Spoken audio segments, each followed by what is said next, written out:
ஆலயா cotton trending வேட்டிகள் ஷர்ட்டுகள்.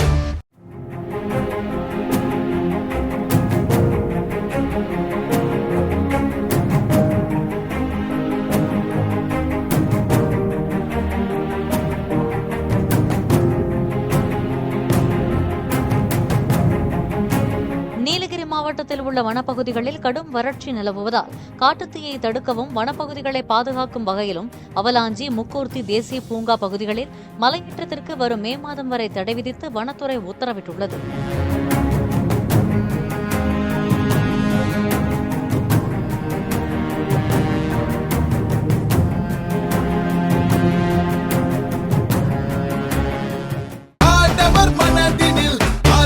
ஆலயா cotton trending வேட்டிகள் ஷர்ட்டுகள். Play store மற்றும் app ஸ்டோரில் இருந்து பாலிமர் செயலியை QR கோடு மூலம் பதிவிறக்கம் செய்யுங்கள். செய்திகளை உடனுக்குடன் பெறுங்கள்.